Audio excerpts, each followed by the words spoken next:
you all with us.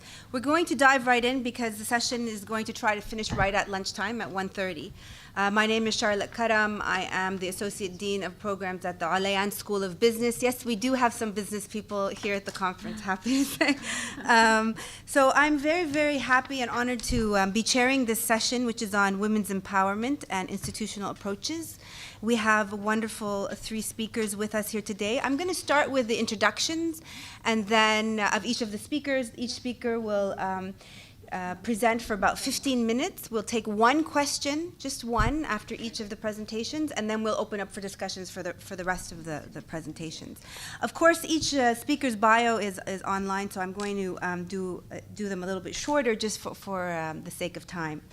So our first speaker is Hanan Darhour, who works as an associate professor of English, Gender and Politics at the Polydisciplinary Faculty of, please help me with the name, Ouarzazate Ibn Zahar University. In October 2018, Dr. Darhour organized an international conference on gender and politics on the theme of women and politics in the age of uncertainty, the road to sustainable democracy and democratization. She has published on gender and politics, gender quotas, and political empowerment of women. And her bio is very well accomplished, and I encourage you please to go online and read them on the conference website. Maysam Nimr is also with us here today. She is a postdoctoral researcher at the Migration Research Center at Koç University in Turkey, working on a needs assessment research project amongst youth Syrian refugees in Turkey, and a member of the Axe Migration, I don't speak French, et Mobilité, it's okay, right? At the French Institute of Anatolian Studies in Istanbul. She obtained her PhD in sociology from Paris-Saclay, hope that's okay, University, France, in 2016, working on understanding the mechanisms of social and cultural selection that explain the inequality of access to higher education in Lebanon. Our third speaker is Reem Saab, who, lucky for us, is one of the organizers and founders of this current conference, so thank you for that, Reem. Reem is a social psychologist specialized in the study of intergroup relations, particularly collective political action, social and political attitudes. She received her doctorate in 2011 from Cardiff University in the United Kingdom. She is currently an assistant professor in the psychology department at AUB. She published several studies in international journals on the social psychological factors that drive resistance, highlighting patterns and processes of female mobilization and organization in the activist, political, and armed sphere of the movement. Her work contributes to debates around feminism, nationalism, militarism, as well as gender, sexuality, and conflict. So we're very lucky to have an interdisciplinary panel with us here today. So we're going to immediately turn to Hanan, who will start us off. Thank you, Hanan. Thank you so much. So I need to move these. Good morning, everybody. Today I'm going to talk to you about quota reforms in Morocco and the political sidelining. For some theories, theoretical issues about gender quotas, as you know, that gender quotas has been extensively adopted and implemented in many countries, and now it's been more than 100 countries where gender quotas are adopted, worldwide, adopted by democratic and undemocratic states. And the reason, what is gender quotas? So I will start with what it means. So gender quotas are often referred to as temporary measures. The first thing about them is that they are measures that are temporary, meant to be temporary, and that they need to be kind of jumpstart mechanisms. For the sake of removing the playing field for women once politics is more inclusive for these women. So that's the nature of gender quotas, or why they have been implemented in so many countries, and why it's becoming like a fashion worldwide. Concerning the objectives of gender quotas, there are two objectives. One is short-term, and the other is a kind of long-term objective. The short-term objective is to come to terms with the persistence and the representation of women in parliaments and change policy making in a gender equal way. And the long-term objective is to permanently break the barriers that women are encountering in political recruitment processes, why we don't have so many women, and the objective is to make, political parties kind of accustomed to having more women in political institutions. Now, I will move on to, I'm doing this gender quotas, and I'm studying it in the Moroccan situation. The positive results of quota implementation in Morocco. There are positive results, as you know, and I'm going to show you how this, the evolvement or the evolution, of the adoption of gender quotas, and how it, how it increased the number of women in the country. So quotas have been effective in bringing a substantial number of women into parliament from 1% in 1997 into 21% due to the adoption of gender quotas, especially in 2002. And I'm going to show you this, this chart, which shows the evolution. So in 1997, the first year, there have been no quota implementation, no quotas. And due to that, you can look at and see that only 2 women were elected. Now, how did we jump into 81 women, being elected in the Moroccan parliament? That's what I'm looking at. My concern here today is to look at what kind of mechanisms Morocco has took in order to have this kind of jump. 2002, the year, the legislative elections in 2002 has started. We just started adopting a gender quota, and it was in the form of reserved seats. And it was only 30 seats in the parliament. But in 2009, there was some kind of stability. We even witnessed a kind of setback with the less one-woman parliament in the parliament.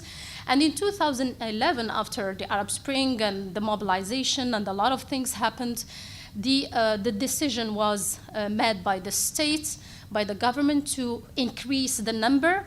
But how was it increased? I'm asking the question, how did we arrive at that number? I'm looking especially at the mechanisms that are used by the state in order to increase. Was it a natural election, or was it we were still working on a reservation? It's kind of not a recruitment. If you look at the red, the titles there, election, if you want to go as a woman into the parliament, you need to go either through district seats and being elected through constituencies, or district, and then the second one is national women's seats, or you go through youth national seats, okay? And I'm going to explain more into these things. But this is the evolution. And if you look at the evolution in the district seats, we had 2, and then 5, 4, 7, and then 10. It's very slow. If we leave without quotas, it's a very slow representation of women. If you go on, to the national list reserved for women, where there is no gender quotas here, you can find that the reservation was 30, and then 30, and then it was extended to 60, and then it was extended to 60. In 2016, that's what how did we arrive at 81? The extension has happened at the level of the third column, the third line. The extension happened at the youth national list. The new youth national list before was was only for men to run into that national list. But since there was more mobilization by women, it was opened also for women, and that's how we got into that number. So the counterproductive, that's the positive. The positive thing about gender quotas is that we have more women. That's good. Now I'm looking into the counterproductive effects of gender quotas. What doesn't go with it? What's wrong with it? Quotas come to solve the problem. Now I think they have started to become the problem, especially if no other durable, sustainable mechanisms are implemented. They started to constitute a glass ceiling. which means that if we have a gender quota of 60, I mean, we cannot expect more than 60 women in that parliament. So which means that we cannot have more. Most parties put their women in candidate lists in the reservation, but they do not put women in the other, district lists. The design of gender quota reform in Morocco raises doubt. And the number of parliamentary seats, because what I witnessed, I mean, how did we arrive? I mean, the extension from 30 reserved seats in the parliament into 60, how did we manage that in the parliament? I mean, it was managed because 70 additional seats were added in the parliament. If you look at the second table, adding seats in the parliament and opening the youth national list for women. Okay, if you look at here, this is how we got more women into the parliament in these different legislative elections. In 2007, it was, 30 seats.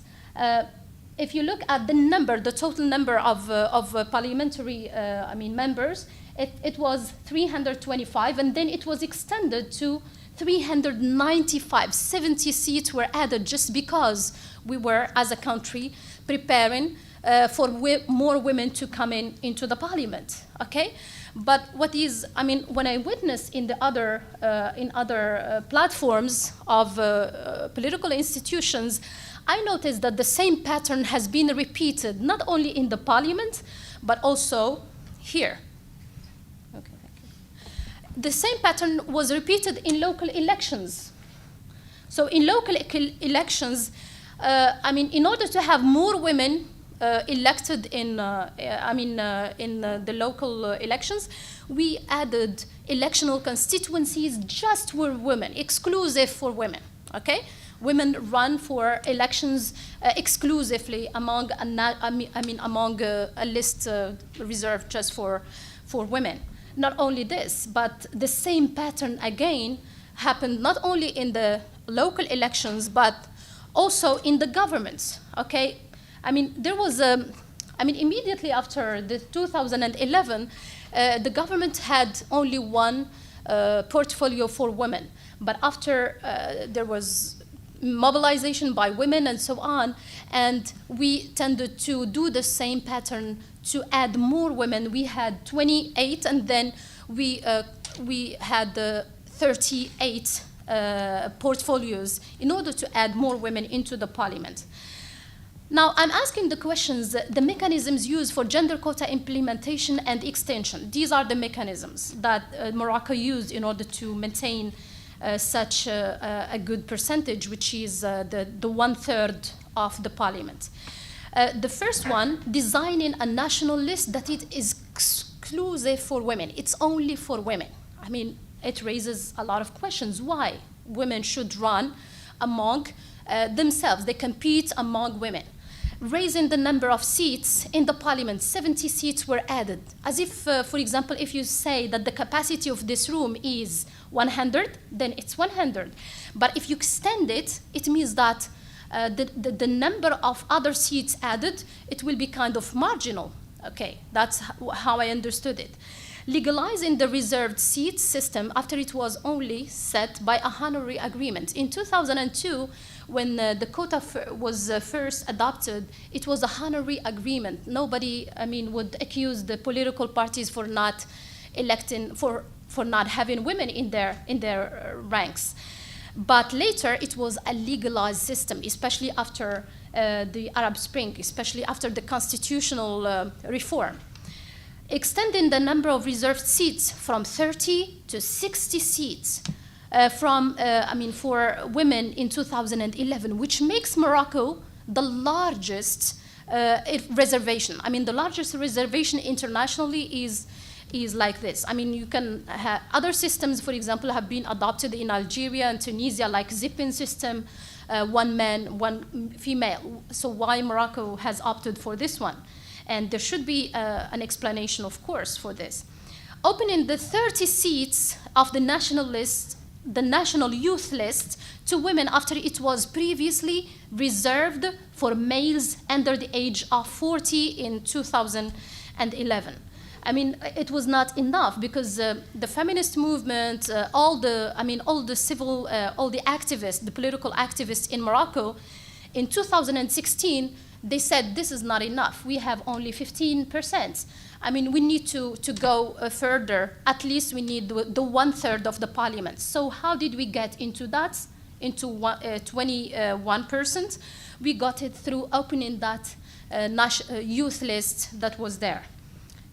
And you can see that 11 here, you can see that 11 in the red over there, 11 women have been elected only in that youth list, which was reserved only for men. So the evolution of women's representation was due to those side reform mechanisms. I call them, these are side reforms, because for me, if Morocco has adopted since 2002 the quota system, we should have, for example, at least witnessed some kind of evolution within the district elections. Okay. So what are the possible explanations for the significance of these mechanisms that Morocco used? So there is a gender division of roles that has been maintained in the political space, and that's how that's why we have lists exclusive for women. Co-opting with the changes, gender quota is accepted. I mean, in Morocco, it is accepted as long as it doesn't shake the political privileges of the male elite. I mean, it's not, for the male elite, it's not going to compete. I mean, it's not that competitive because it's a side list. It's apart from, the competition that happens among the males, among the elites.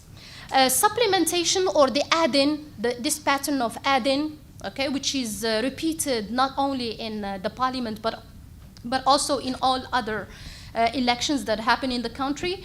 This supplementation strategy threatens less the men MPs' local districts. Women are given a chair, but not allowed to sit at the decision-making table. Decision makers use it as an appeasement policy that aims principally at having women, but at the same time having them be visible, but at the same time sidelining them. Okay. For example, if you look at these gender quotas, usually they have no constituency. They have no support from the populace. I mean, what they have is that, as Rola has already said this in the morning, they are sisters, they are wives, they are. I mean, there is the patronage system. I mean, the majority of these women, they have some kind of relationship to the political leaders. That's why they are kind of visible. So I call it like an unstructural change, and women do not constitute an integral part of the structure, but they are rather added to the original structure to embellish that political structure of power. Now, the conclusion is that there is a kind of paradox.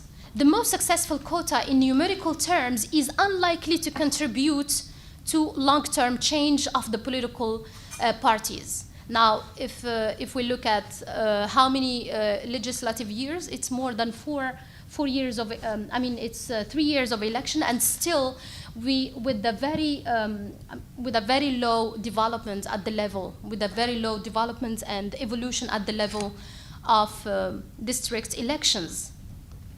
The recent quota reforms in Morocco have not generated changes on political party dynamics related to recruitment practices. We do not see that women can run on those local elections.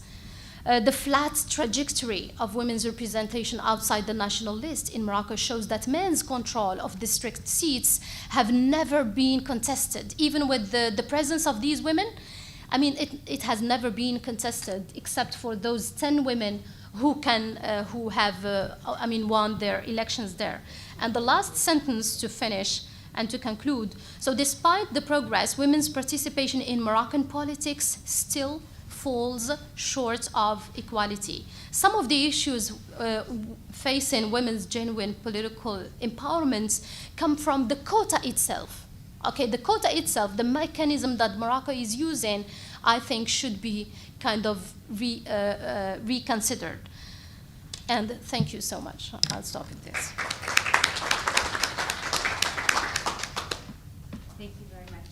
We'll take one question from the audience. Is there any question?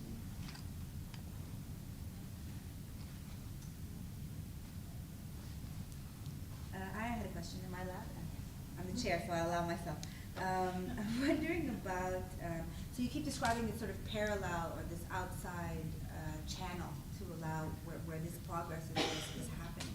So how are you, would one, are you thinking about it from a more theoretical or structural perspective? Like how are you thinking about this parallel stream of allowing these women to enter into, have you thought about it like a theoretical construct or a theory that you're using to sort of think of this through more, anything like that? Like a theory, but you know, in what sort of framework, other than looking at the progress with the quota on the ground, so that we can contribute to some of the political science literature, or where are you framing the work that you're doing? Is it in the feminist literature? Are you contributing to other disciplines? Yeah, it's in the feminist literature, and I think, my reaction to this, because I started working on gender quotas since 2002, and I'm kind of interested into how this gender quota adoption has evolved and how is it helping women being integrated into the political field. And for me, until now, gender quotas, did not give its fruits. Except for the number of women that we have in the parliament. And other measures that are used, sometimes we want more women, but at the expense of what? Okay, and do we allow margins of empowerment, margins of agency for these women to act and to have some impact, and that will keep much longer. The risk of these gender quotas in Morocco is that once you run in the national list, you cannot have a second chance to run again, which means that these women, they cannot develop leadership.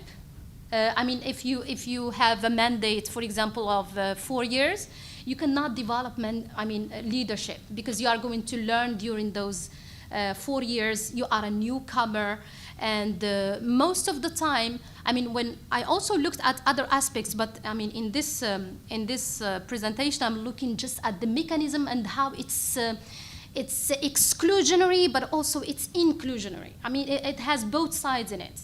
Yes. It allows the visibility, but it doesn't allow empowerment. It doesn't allow the ability to act, especially if you look. I'm working on a side project. I'm looking at, for example, the ability of these women to collaborate, because national women, they are national women. They have no support from constituencies, from the people. It's not a regional representation. It's a national representation on the name of being a woman. Now, which means that if you are there because you are a woman, then you should act for women. As if it's, these women are kind of, they don't know what to do. Should they work for women's agendas, for feminist agendas? Should they work together? How about their parties? Not even their parties. How about the leaders of the parties who got them there into power? Into the parliament. A lot of issues that these women find themselves like they have nothing to do.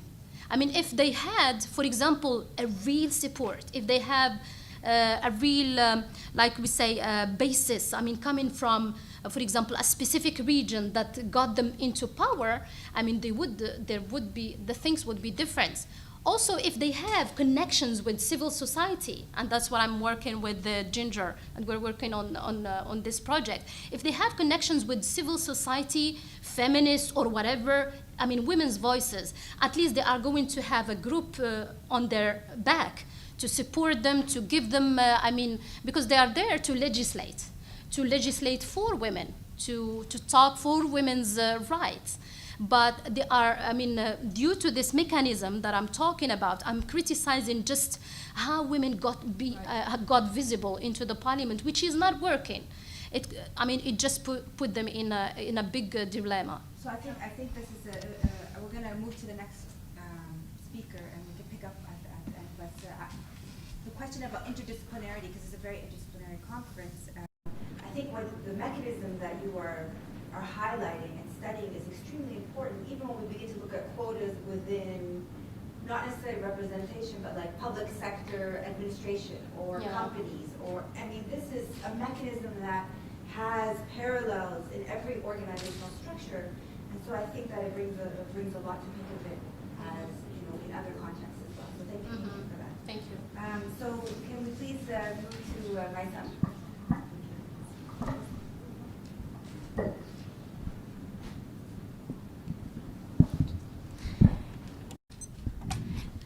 Okay, so my talk today looks at the production and transformation process of gender inequalities, looking at a particular case, in particular at the emergence of dispositions to resist within a group of scholarship students in an elite university in Lebanon. This talk is based on one of the aspects of my PhD thesis findings. And I'll start today by giving some context on the education landscape for women in Lebanon. Unlike several countries in the region in which girls are less likely to attend school, in Lebanon there's a gender reverse effect, which you might be familiar with. The boys are more likely to drop out after age 15, and the difference between boys and girls, so the advantage of girls, becomes even more significant at university level. However, according to Al-Amin and Faour, parents still, in the 2000s at least, when their research was done, preferred to enroll their sons rather than their daughters to private universities when their financial resources are limited, which are perceived as more prestigious. Indeed, while traditionally the role of man is to ensure the livelihood of a family, according to them, education for women is often considered as a means for a better marriage. In addition, the percentage of women in the total Lebanese force is low. We have around 24.9% in comparison to 57%, for instance, in the UK, according to World Bank figures. So, in addition, women continue to cluster in lower supervisory management roles instead of higher placed positions. While the liberal economy created opportunities for women, these opportunities only benefited a small group from privileged classes. And this contradiction, so the contradiction between being described as the most westernized Arab nation in terms of amount of freedom, autonomy of women, while maintaining such low employment rates, makes the case of Lebanon particularly interesting to study gender inequalities in. So for the study, I use the notion of habitus by Bourdieu, focusing on incorporating the structural, so to understand the process of reproduction of gender inequalities. According to Bourdieu, each individual is socially constructed through his or her trajectory in the social world, school, family experiences, etc. And during this process of socialization, the individual incorporates unconsciously ways of judging, appreciating, and perceiving the world, which then translate into behavior or practice. Those ways of judging, etc., are what he calls habitus, so this unconscious incorporated way of being. For instance, in this case of gender, the strength of feminine habitus incorporated explains why women end up in less prestigious employment in line with their expected roles as mother or wife. However, when there is a lack of fit between habitus and field, then critical reflexivity might occur. But according to him, only for individuals who are disposed to do so, so predisposed to do so. Here in this talk today, I will show that in a context such as Lebanon, the Lebanese context, dispositions within the habitus articulate together in a more complex manner, allowing for some heterogeneity within each of the genders. So, in this study now, in this talk, I will first analyze the process of socialization that occurs within the family, through which women and men internalized different gender dispositions. Then I will examine under what conditions these dispositions to resist are socially constituted and triggered once at university, within that group of students that I'm following.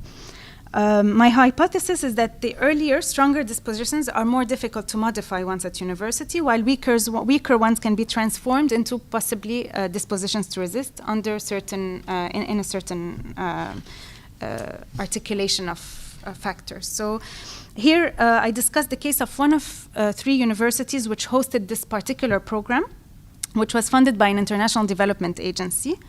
The program selects its beneficiary based on academic result, financial need, and also potential for leadership. So this notion, of course, with the mechanisms of the program, there's a lot to say about, but I will not have time to get into this aspect today. This program also gives students access to private American liberal arts university to develop also human capital. So without this scholarship, its beneficiaries, and women in particular, would not have been able to afford private elite university and would have been enrolled at the Lebanese public university by default, or maybe one of the new affordable private universities which emerged after the years 2000s. The requirements to stay in the scholarship is only to maintain a passing average of 70 over 100. But on the other hand, the students are required to participate actively in student life, gain responsibility positions, work in groups to implement leadership projects. In other terms, the program seemed to have neutralized the academic game and worked on developing other skills which are aimed at facilitating access to the job market. As a methodology, I carried out in-depth interview with 34 out of the 65 and teachers, representatives, etc. And I also carried out observations over 4 years, 2010 to 2014. I will start the analysis today, so as I said, by looking first at the socialization practice within families, which came out through student biography interviews. First and foremost, a strong gender divide appeared, whereby women seemed to be subjected to higher level of control of free times and outings, especially in traditional families, compared to men. So the case of Esma, for instance, one of the students, illustrates this. Originally from a village in Mount Lebanon and a conservative family, her father is a state employee in a religious tribunal. She recalls that while her brother and his cousin could go out freely, she and her sister were forbidden to go out by themselves as she was growing up, even for a stroll in the local village. The control was also sometimes transmitted indirectly in the form of religious practices. Nasima, from a religious family in a village in the south, considered that she had less distraction and thus more time and interest for studies as a result of her religious practices, which closed off some of the possibilities of things she could do and could not do. This reflected on the way the students experienced university. So those who were subjected to the higher level of control tended to have to be able to place studies more at the center of their interest and thus weakened peer influence. For instance, Esma, described above, succeeded with an average of above 90 and obtained a scholarship to pursue medical studies in another prestigious university later on. However, the closest to traditional value within the family also appear to have restricted their participation in social and collective activities. So, for instance, some of these women, including Esma, from conservative families, were largely dependent on their parents to come to university every day. It reduced their time to socialize, it reduced kind of their social autonomy. In addition, they tended to socialize more with other women from similar backgrounds, and built, as a consequence, less social capital, less diverse social capital once at university. On the contrary, those who were able to build a more diverse social capital benefited with regards to studies, but also could obtain information about the job market and other aspects of the university experience. So I identified the following profile of students. There was the hardworking, isolated profile, which I called so the ones who focused on studies, participated minimally in student life, and these tended to be mostly women and mostly from traditional conservative and rural often background. The active sociable, which were the ones who participated in student life at the expense of their studies, so they lagged behind in their studies, and they were often mostly men, often urban liberal families, but also an interesting finding was that those were the ones who had underwent a lot of changes in their school trajectory. And then what the program would call the ideal profile, which was distinguished with regards to all of the aspects of university, including academic success. Another way that the gender divide appeared was within the majors they chose. So the science majors, for instance, medical lab, mathematics, biology, were more often chosen by women, according to the numbers. And then, and if those do not pursue graduate studies, they tend to lead to careers in teaching in schools or paramedical, lab technician, etc., which correspond to the feminine dispositions. These, however, offer weak perspective for social mobility. And it corresponds to the dominant perception in the social environment of what is feminine. So, for instance, Layla from a village also in Mount Lebanon notes that her mother always asked her to choose a major or a job that would allow her to spend her summers with her children, such as a teaching position. Nasima's mother encouraged her to do something, to not do something difficult. She'd say, do not tire yourself too much with studies. In contrast, business studies majors tended to be more often chosen by men, and these are the studies that lead usually to lucrative positions with possibility for progression in fields such as audit, finance, within national, international corporation. Now let's examine the conditions under which, so while I showed that the biographies have a kind of weight on later decisions, there emerged some conditions which allow dispositions to resist, which are socially constituted once at university. So firstly, we noticed that the gender effect attenuated over time. So with regards to choice of major, for instance, there was progressively a change. A negotiation took place for many throughout their studies, and at the end of their studies, it seemed that women had still chosen in very larger amounts the field, for instance, of medical laboratory science and compared to men, but more and more had gradually moved into the business studies as a result of the university experiences initially. Many changed their future plans on the way. A young woman, Maya, from the suburb of Beirut, studied medical lab sciences to work in a laboratory at the beginning. But then, as of the third year of study, she reevaluated her plan as follows. I want to do a master's degree in business so that even if I want to continue and work in a medical lab sciences field, I want to become the director of a lab, not just an employee.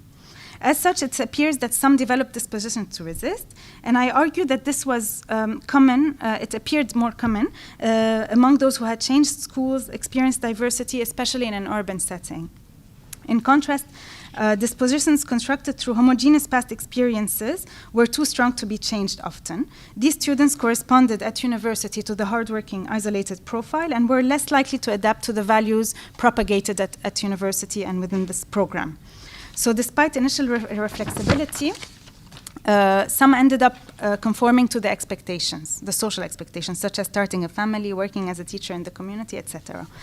The perception of their families remained strong, and among some, university degree was still seen as a weapon in case of divorce. In some cases, changes appeared often reversibly, as shown in the case of Nasima, which I will now talk, which I had mentioned earlier. So during her first year of study, she gradually started to meet the ideal profile criteria. So she was succeeding well in her studies, active in associations, taking even an acting role in performance, had friends from a diversity of clubs, of backgrounds, etc. She's a mathematics student, and she reflects as follows during her interview. I have ambitions to finish doctorate studies. When I meet a young man, I make sure that he would not stop me. I would like to teach at university, invent something. I'm convinced that I can do it. However, as of the second year, she shut herself off and withdrew from student life and clubs, and continued to succeed well, though, in her studies. In her third year, she had signed a marriage contract with a young man who's an employee in a cell phone shop. And during that period, she reverted to the hardworking, isolated profile. So in her case, dispositions acquired through her social environment, which constituted her habitus, were too strong compared to the socialization at university. In other cases, this socialization experience had a more important weight at university. So in the case of Lamis, for instance, a veiled woman from Beirut, the strict influence of her family, of her father, restricted during her biography, restricted her engagement in extracurricular activities at school. However, once at university, she progressively modified her attitude and her future project, and reflects as follows in the interview. The leadership sessions changed a lot the vision I had for my life and for my future. I even used to say that before I will get married, stayed at home, that I would not work, but now no, I want to work. Upon graduating, she found a job as a coordinator at another elite university. We note that dispositions to resist in her case were favored by her school trajectory. So she had changed schools from a conservative one, all girls, to a mixed high school, which brought her closer to her experience at university. In addition, being from Beirut, she had already experienced diversity within her social environment, and that brought her basically closer to the values, let's say, in that environment. So in such cases, factors outside the family, such as school trajectories, etc., sometimes played a role in constituting those dispositions to resist. In conclusion, let me say that though this program, under the objective of developing human capital, gave a chance to women from underprivileged backgrounds to participate in this private elite university, and in principle giving them chances to access positions. Gender inequality still remained powerful within the group. Our findings point at the determinant role of family practices who imposed restriction on free times of their daughter, and while this was beneficial in some ways, it came at the expense of other aspects of their university and their aspirations for the future. And consequently, some of these women could not grasp the opportunity to improve chances to elevate themselves socially. So while women are seen as passively socialized family members usually, they appear to, in some cases, be acting as agents who resist as they encounter a new social environment. However, these dispositions to resist depended a lot on the weight of previous dispositions. The heavier, the more likely were the women to conform to social expectations. In the case of weaker dispositions, factors such as changes of schools, exposure to diversity, etc., mediated the role in adaptability and enhanced resistance. As such, these findings invite to a redesign of initiatives in a context and gender-sensitive way, taking into account location in which development programs are implemented. Thank you. Exactly 15 minutes. Yeah. Right on time. Perfect. Can we take Carmen? You have a question. You're welcome. So I have a question coming at it from like an empowerment education like this. We know the narrative that education, leads to more greater gender equality, socializes women. In your experience, it doesn't matter all that much education per se, right? Where does it matter? It's not enough. Where does it matter in breaking like gender norms for those women? Where does it matter? Or From your case study. So in fact, like the diversity. So my study basically shows that there's a plurality of ways in which these women, once at university, were able to, or were once they were exposed to that program, exposed to those values, etc. There were diversity in the way they enacted, and so in some of the cases, such as the one in ESMA that I mentioned, that ended up with some, it wasn't. It doesn't sound as negative. Basically, it wasn't as negative as it sounds, perhaps. That those were the women some of the women who were not able to resist too much and were not able to adapt to those, let's say, values at university, were through this education, through getting good grades, through being, through working on their studies and focusing on their studies with minimal influence of peers, managed to get a scholarship at a very prestigious place in a medical school, etc. So in fact, education did matter. So it didn't not matter, but it wasn't enough as a whole to change. It wasn't enough as a whole to change the way the whole group was dealing with this idea and to change the perceptions or the social expectations within certain circles. So. Thank you. Okay. So.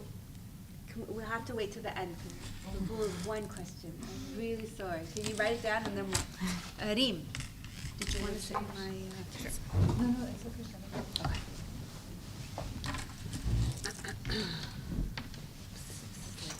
Okay. It's a hazard. Yeah, the other side's probably. Yeah.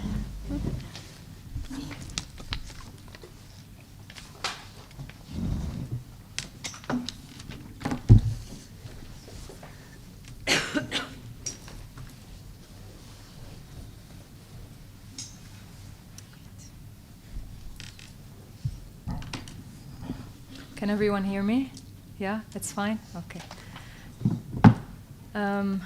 So my talk today is about politically engaged women from different corners of the Arab world and whether there is a common profile between them.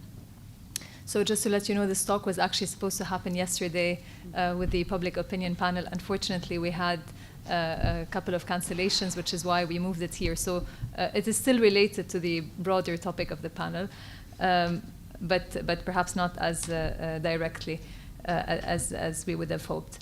I'd first like to acknowledge my collaborators, Professors Charles Harib and Charlotte Karam, both psychologists here at AUB, as well as research assistants and analysts Farah Reyes, Noor Mhanna, and Pauline Gorska. This is part of a larger project funded by the National Council for Scientific Research and a URB grant here at AUB.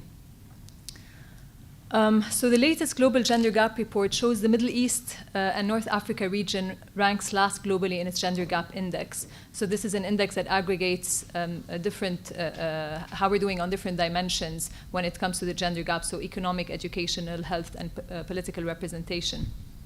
Now, various Arab countries, including Lebanon, frequently rank among the lowest on political empowerment, measured in the form of political representation of women in leadership positions like parliamentary and presidential seats. So when we look at these indices, often the assumption is that we need greater political representation of women because by doing so we will have more gender egalitarian systems. Now, an important determinant of political representation is political participation, which is understood as any activity intended to influence the work of government by influencing policymakers, implementation of policies, selection of policymakers. So the typical activities we think of here are voting and collective action. So these are the two activities that I'm going to focus on in this talk. This is what I mean by politically engaged women. So women voters and women protesters. So collective action is signing petition, participating in protests and demonstrations. So the evidence for a gender gap in political participation has been well documented, particularly in Western countries, but also elsewhere, where women are significantly less likely to participate in political life than men, despite significant improvements in recent years. The available data show that women in the Arab world are also less likely to engage in activities such as voting and engaging in collective action, even though I have to say the research on the Arab world is much more limited compared to other countries. So in light of this, there's been a body of literature trying to focus on the determinants of political participation, again with the implicit assumption that by promoting political participation of women, we will have more gender egalitarian systems, more fair systems. Comparatively less research, I'm sorry, so it looks like those rehearsed timings have been saved. Comparatively less research has been done on gender differences in political participation in the Arab world and what drives these differences. I'll walk you through some of the literature on what the predictors of political participation are when it comes to sociodemographics, but also ideological predictors. This is both from the Western literature as well as the limited available data from the Arab world. So when we look at the relation between political participation and sociodemographic variables such as age, income, marital status, employment status, the literature is actually mixed on whether there is a relation between these variables and political participation. But where a relation is found, for example, with income, we find that it is women with higher income that are more likely to participate in politics. So more likely to vote, to engage in collective action, and so on. The same goes for employment status. So there isn't always a relation, but when one is found, the relation is positive. So the relation is such that if you're employed, then you are more likely to participate politically. Of all the demographics, education is actually the only one that has been consistently found to positively predict political participation. So the more educated you are, the more likely you are to participate in politics. And this is both in Western literature as well as the Arab literature. So when it comes to ideological predictors, let me first define what I mean by ideological predictors. So here we're looking at ideological tendencies when it comes to attitudes towards gender equality. So whether you believe in gender equality in education, in political leadership, and so on. But also your beliefs when it comes to support for inclusive and democratic forms of governance. So we look at support for democracy, but also support for secularism, with the understanding that secularism is a more inclusive form of governance. So the literature here shows that, again, mixed findings.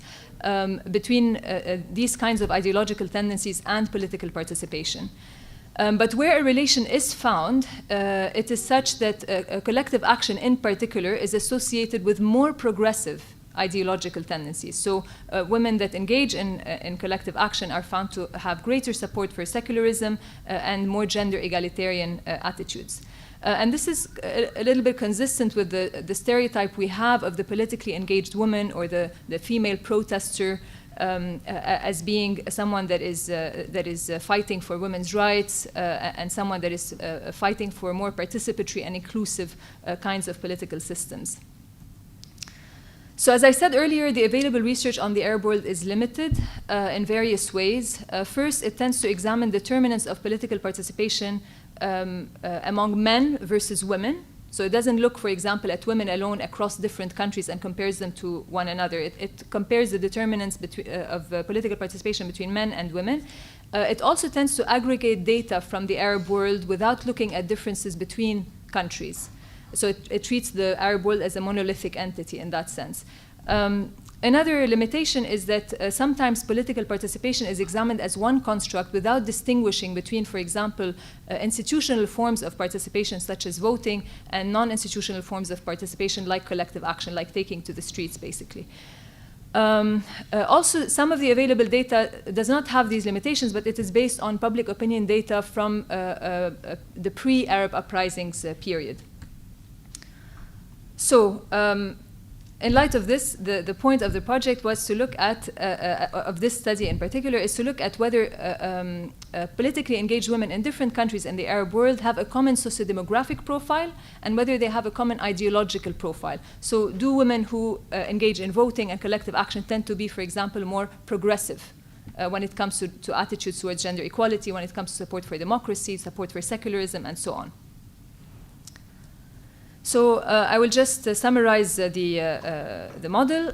So we are looking at predictors of voting and predictors of collective action. In terms of predictors, we are looking at socio-demographics such as age, income, education, employment status, marital status. In terms of ideological predictors, we're looking at attitudes towards gender equality at work, in education, in political leadership, support for democracy, support for secularism. We also have some control variables, which are religiosity and religious practices, but I will not speak about them in this talk. So we picked 4 countries from, let me mention that this study is based on a secondary analysis of public opinion data from the Arab Barometer.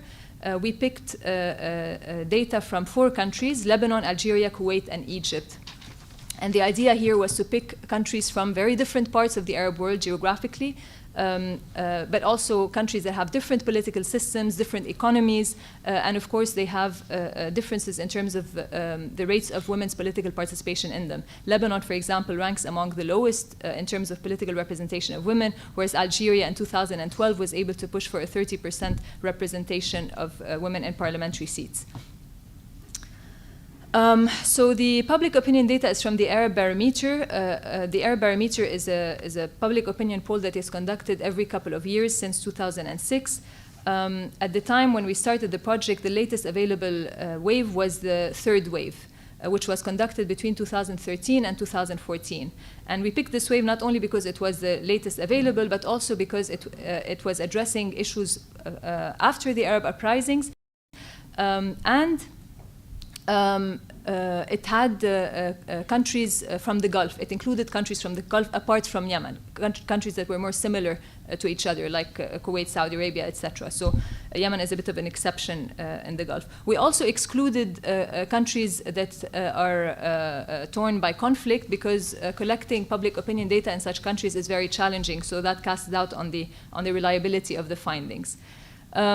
So the sample size is about 600 women in each country, and these are national probability samples of adults, so people aged 18 years and above. So let me walk you through the measures that we picked. So for voting, women were simply asked, did you vote in the last parliamentary elections, yes or no? And the parliamentary elections had happened in most of the countries about a year before that. Only in Lebanon, they had happened about 4 years before that, because the elections were basically cancelled in 2013. or did not take place. A collective action, there were 2 items. During the past 3 years, did you attend a meeting to discuss a subject or sign a petition?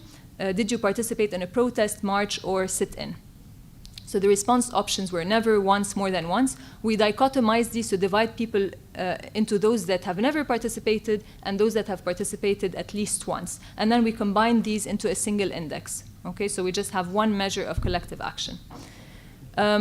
The sociodemographics are pretty straightforward. The only one I will mention is income, where women were asked about their income in a subjective way, about the household income, with response options such as our household income covers our expenses well and we are able to save, or it does not cover our expenses and we face significant difficulties in meeting our needs. So, so it's a subjective measure of income. So what about ideological tendencies? So with the attitudes towards gender equality,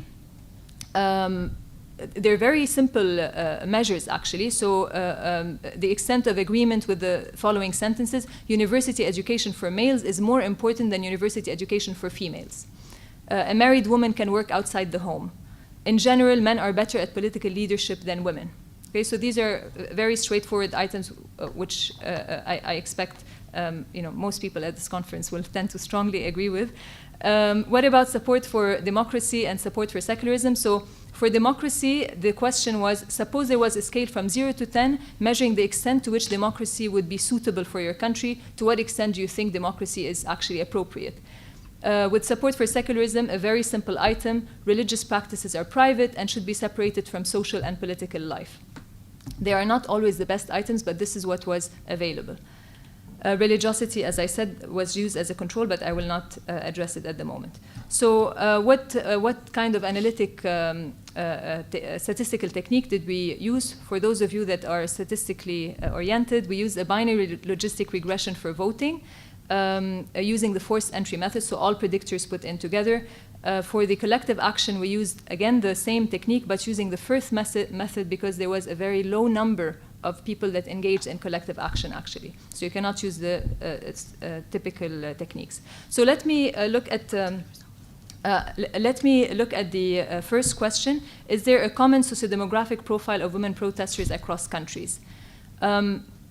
This might look scary, but I will explain what it is. So every coefficient here links the predictor to collective action in each of the countries. If it's gray, it means there's no significant link. If it's yellow, it means there's a significant link. So what you see here is basically that income, employment, and marital status are not linked to collective action. Age and education are linked in some places, but not others. So what this is suggesting is basically that there's a sociodemographically heterogeneous profile of women protesters within each country and between countries. The next question is the same, but this time about women voters. What we find here is that there's a more homogeneous kind of profile for some dimensions. So women voters tend to be older across the countries, they tend to be more educated, and they tend to be married.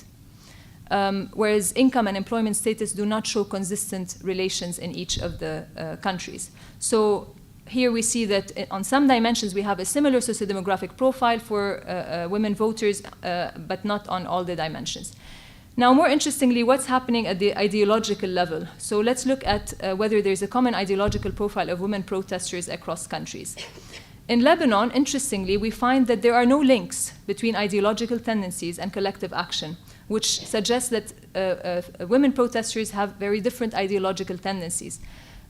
By contrast, in Algeria, Egypt, and Kuwait, at least one of these predictors is related to collective action, and the relation is always a negative one, meaning that women protesters in these countries tend to have less progressive attitudes than non-protesters, which is surprising because we typically think of protests as being driven by progressive agendas. So what's happening with the voting? In terms of ideological tendencies, again, in Lebanon, women voters seem to have very heterogeneous ideological tendencies. We find no predictors at all. Whereas in Algeria, Egypt, and Kuwait, we find at least one of the predictors to be significant.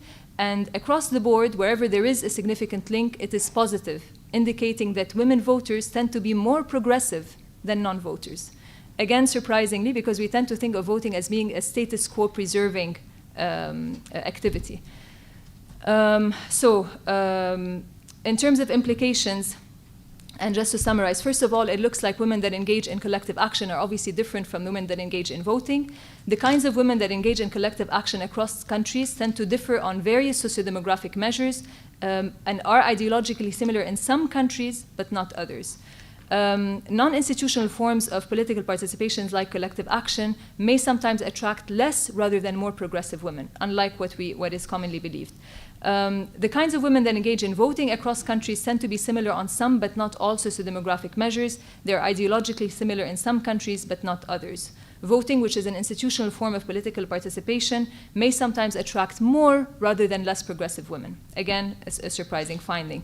In terms of implications, first of all, the heterogeneous profiles of women protesters and women voters, to me, cast doubt on how useful it is to divide our women into protesters versus non-protesters, voters versus non-voters, regardless of context, regardless of what they are protesting for or which political party they want to vote for. So in political science literature, collective action is often studied like this. You try to see whether voting behavior in general is predicted by some factors, or collective action is predicted by some factors. In social psychology, we like to look much more at the context, so we'll take people that are protesting for a particular cause and try to see what drives them to protest. So for me, the findings just raise this question. Of course, they raise the question that I started with by telling you about this assumption that we have that by pushing for greater political participation, we will push for more feminist agendas. But of course, the data suggests that this is not always the case. Sometimes even protesting as an act may not be driven or be associated with progressive attitudes. I will have to stop, but of course, needless to say, the findings have several limitations, most important of which they are limited to a particular time period and particular country, so they may not be generalizable, and we can talk more in the discussion about the limitations and the questions raised. Thank you very much. Okay, great. So I think what we'll do is we'll take 3 questions from the audience, and then we'll allow each speaker will sort of respond to them, if that's okay with you guys, or you ladies, just because we have 8 minutes left before lunch starts. Actually, lunch will start in about 10 minutes late, so we are great. fine. So we have 20 minutes. It's great to have an organizer. That's why I was okay with going over time. 15. We have more. We will start after 15 minutes. 1:40 we can go. Yes, exactly. Okay, great. So we'll start with Professor Say. I have questions for each of the speakers. Thank you very much. This has been very interesting. And I will go in the order in which they presented. For the first speaker, I was interested to know the women who get finally elected. What is their profile? I mean, are they representative? Are they more educated? Because you spoke a lot about their inability to sort of work in collective action. So, in the end, the people who got to parliament, the women who got to parliament, what were their characteristics? Were they highly educated? Were they not educated? I mean, it would be nice to understand that. For the second speaker, I was wondering whether one of the things to think about, and I didn't know whether you also interviewed men. You didn't interview men, or you did because it didn't come through. Okay, so that's good. And possibly in the future, if one would continue, you could interview women who went through another educational process, if one wants to study the impact eventually. But my concern here is that the universities chose people and gave them certain expected behaviors. They didn't care that much for the academic, but they wanted them to participate. But did they have counselors? I mean, these are women coming from, and maybe the men too, coming from societies where it's not, it may be a different pattern, it takes them a long time to learn. And so maybe one would say education, no education, but one would ask also education with some counseling. I mean, were there any counseling for that? With Reem, I mean, this is very interesting, and it's good to find data like this across the Arab world that you can compare with one data source. But one would ask, you said voting, so in the end I understood that it could be voting for Baladiye or voting for parliament. It is voting. So it is actually, at least the voting is very clear because you either voted or you didn't vote, and it is for parliament, it's not for any. So that's, but with collective action, you questioned this, you said these are the available, but is this how we participate? I mean, in our part of the world, is it only by signing petitions, or, I mean, what do people do which can be considered political action? I mean, it may be a bit different and needs some thinking in terms of, I don't know how much you are in contact with biometric or whatever, but I mean, from your analysis, being able to say and maybe think the way you are thinking in the social psychology, I mean, what are the things that we can consider to have people? So I would question that. Also the ideological, I mean, does democracy fit for a country like Lebanon? I mean, it may be, and secularism, where it's very much rooted in religion. So, of course, it would be more progressive if you say secularism, I suppose. But I mean, there is a need to question. It's not as straightforward as voting, I think. These two other components. Okay, thank you, Megan. I'm going to start with the young lady with the red because I cut you off before, and then we'll go to you. Thank you very much. I actually have a question for each of the speakers as well. Should I start with the Algerian issue? Actually, my question... Sorry? Morocco, sorry. Because she was talking about Algeria. So concerning Morocco, my question is a bit outside the dark topic and it's a bit away from the methodology, the very quantitative methodology that you have adopted, which is, have you seen any impact on this gender inequality and on the participation of women in the public sphere? Have you seen any impact of Hirak al-Rif, the Rif revolution, on this female participation and on the quality of this? I'm asking you as a Moroccan, like a very personal question, and as well, have you also seen that there is an ideological relation between the different parties, particularly the leftist ones and the socialist party inside Morocco, which I see that there is a vivid participation of women inside the party. So do you feel that there is an ideological liaison or relation between the feminist movement in Morocco, if I would say that there is a feminist movement, and the direct political participation? Because you only spotted the light on parliament and not on the public sphere. So this is like a personal question I'm very interested in. And concerning the second speaker, I'm a Lebanese University graduate, and I studied political science. And therefore, my question is a bit personal as well. You said, so the reason behind the absence of change, you said so there wasn't any true change in the social mentality, so to say. Don't you think, and this is because you didn't tackle it in the paper, and I think it's very interesting to tackle or to take into consideration, which is that those elitist universities that you have talked about and that scholarships are given to, especially scholarships are given to people from lower class to these elitist universities. You didn't take into consideration the fact that those elitist universities, they kind of work, similar to the question that posed earlier, they work on uprooting the person from the original background.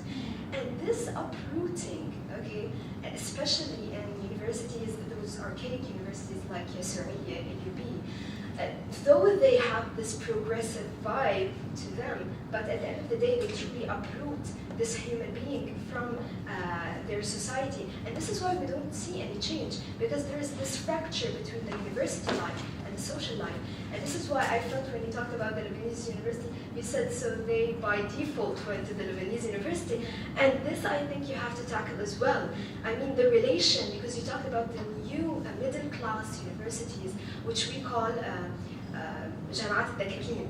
Okay, so you talked about them, but you should also spot the light on the relation between the Lebanese university being the biggest. I mean, there's 80,000 students in the Lebanese university, and the top universities, which are AUB, SRA, and then the emergence of those Jamaat al-Dakakin. So I think you also have, because your paper is on Lebanon, so you have to spot the light on the different components. So you have, for example, Palestinian refugees in the different elite universities and their relation to the Lebanese society and how all that impacts. It's a kind of dialectical relation that I think should be tackled. And just the last speaker, I didn't understand quite progressive, maybe I didn't concentrate, but what is the definition of progressive? On what base do we say that, well, shockingly, the women who participated in public movement were less progressive? And the same goes to the voting system. And plus, I think you self-criticized it, but I really think that taking the Arab world as one sample is such a catastrophic mistake because it is completely unrelated with the factors that are affecting Arab movements. There's peculiarity found in Morocco, which is totally different than Algeria, and the sample that you gave, which is Lebanon, Algeria, Kuwait, so many different power relations within the society. So I believe it's not quite credible to put them all in one sphere. Thank you. I will take the opposite corners of hers regarding Putin, for example, because that was in my thinking process as you were talking. So she has seen this issue of uprooting.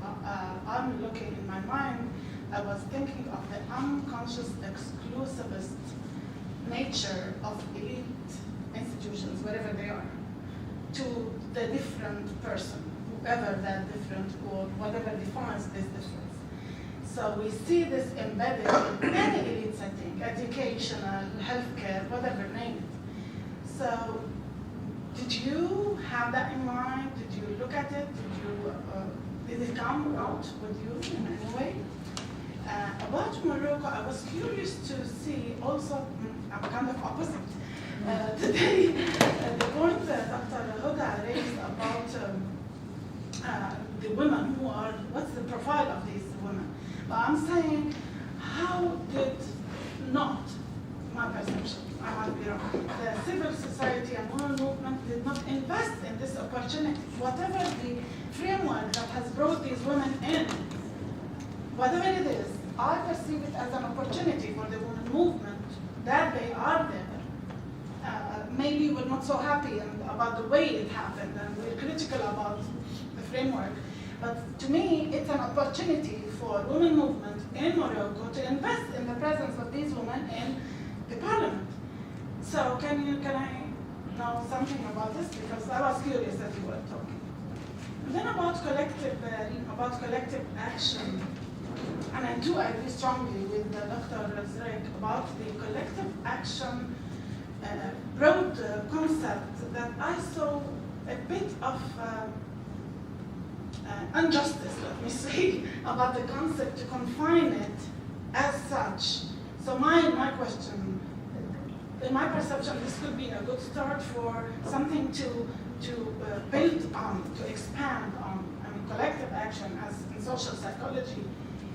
There are lots to do with collective action, and there are so many avenues that define collective action other than the formal ones, the less formal ones that are numerous. Have you any plans, or did you consider them but did not present them for the sake of time? Thank you. Thank you. So I think we start.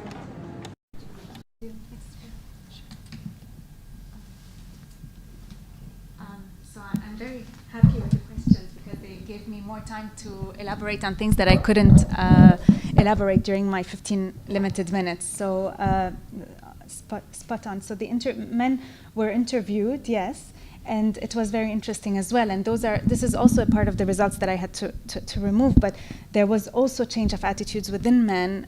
So within the perceptions of some men who came from a background or a school where, so came with let's say, with an impression of women being in the kitchen and things like that. I mean, such perceptions were spoken in the interviews, and then along the years, or within the dormitory or within the interactions with the other students, there were words that were transmitted to me. And in some cases, I did also see a change in perceptions, a change in attitudes.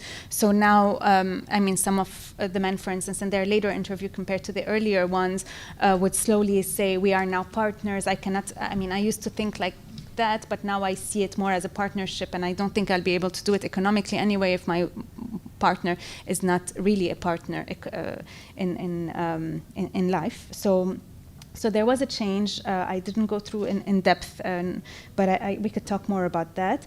The counselor idea, in answering you, I'll be answering also to the young lady on the right. So with regards to, so just putting, it's exactly that point about putting a group of students from different backgrounds, from different kind of upbringings, etc., putting them in an institution. And this is the aspect that I totally removed, and I have it's in a completely separate paper, this discussion about this, how to say, imposition of norms in some sorts, in a symbolical, violent way, where you are imposing American-centered values of leadership, initiative, etc. And in NGOs that are following that system, so this is the kind of participation that's encouraged. Students from other backgrounds, let's say from the Muslim Shiite community, some of them were already active in scouts which are nearer to organizations which are considered by the program as terrorist organizations, and as such they could not, first of all, bring it forward in the selection. They couldn't also validate it as part of a participant, as part of their participation, etc. That's one case, of course. It's very political. It's very different, but also on a more regular, let's say, in a more regular way, there were also some different kinds of participations that took place in there. And within even those communities, within the schools they were teaching in later on. So there were other kinds of changes that occurred, not the change that was the right change. So those changes happened in another way, and one cannot account for them in that program. In the way the program evaluates, one cannot consider them as changes, but it occurred. And then when I delved into the question, this is why, I mean, in the diversity of profiles, I could see some changes that occurred, some within their own definition of change. So it is definitely not limited to that, to the definition that's imposed. That's also, there's a lot to say about that as well, whether in selection process, what's meant by potential for leadership, for instance, how is it defined, how are they selected? We are selecting based on a definition that's very culture specific. And with regard to the Lebanese university, that's extremely interesting. There's a whole section in my thesis about that idea. So many of them had actually had experiences at the Lebanese university and come to that program, and their experience is often described with a lot of criticism. So with a lot of, they were in fields, so the Lebanese university, how it stands, there are the competitive fields, the ones that you enter with the exam, and those usually tend to be more prestigious, more valued, whereas the ones you enter without an exam are, the classes are overcrowded, and then it ends up making the education process more difficult. And so the strategies of many of them was of one of avoidance of that system, unfortunately. So it's,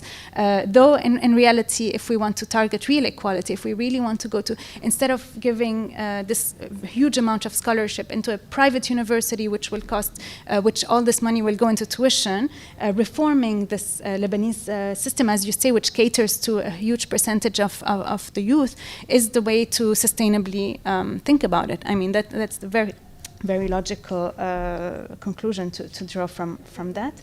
Yes. Wrap up. Okay, last one.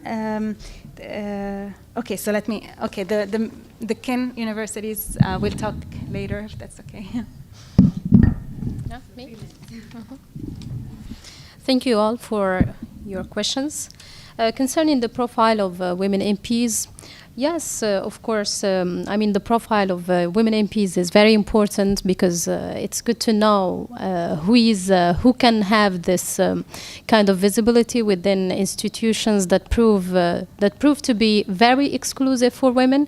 And I did that in a previous study when the gender quotas was first implemented in 2002, and I found that most of the time. Most of the time, it's education. I mean, these women are highly educated, even highly educated more than men.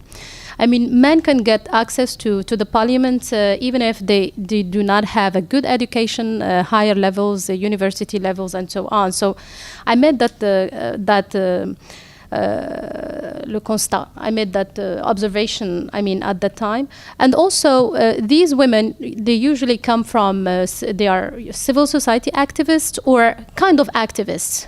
I mean, they are very active, they are concerned with social action, and that's why, I mean, it concerns them. They do not do their job, they are not simply looking for employment and get a salary, but they have more hope and more prospects, and that's why they are seeking political visibility in those institutions.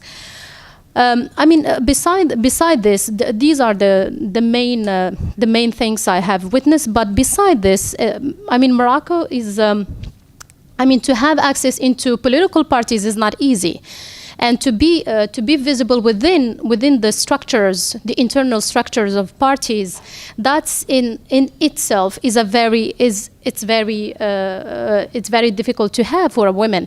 So mostly these women, they have connections, strong. There must be a strong connection with the leaders of the political parties, and sometimes, I mean, with gender quotas. I mean, before, when women they run in normal elections, they need to have this strong connection with the leaders of the political parties. But with gender quotas, this has changed. Sometimes, I mean, when I was doing research, another observation that I made is that political parties sometimes they do not have enough women in their ranks. They do not have enough women. So what they do, of course, they look for women in their families, wives, and we have a lot of them. I don't have a percentage, but I'm counting to do this, I mean, in the new elections in 2016. But I know that there are too many of them. They are sisters, they are wives, they are, I mean, from the relatives. They have some points, somebody who is helping them to get through. To get through the system, to be in the to be recruited, to be put on that national list that is exclusive for women. So that what I witnessed, sometimes you can find women just by chance coming to the political, I mean, like, for example, there were some actors. So political parties, sometimes if they do not find I mean, women to hire for the elections, they look for people who are famous. Either they do this, sometimes they look for it's a chance. If a woman is having enough desire to go into that process, I mean, she might just approach the leaders in that moment of elections. I mean, 1 month before elections, 1 month. I mean, it can be just like this sometimes. And I heard stories of women MPs who got access to the parliament because of chance. Because they've been present somewhere in an important meeting. So we have different things that go together. Sometimes they are structural, where you see that the woman is active, is dedicated, and all of this. But sometimes it goes with it that other women get access just because of chance. The second 30 seconds. About impact, I'm going to have both questions about impact, Harak al-Rif, and the impact of these women, and also why these women MPs do not seize the opportunity, since they are seizing the opportunity. But my approach here, they do. But, sorry?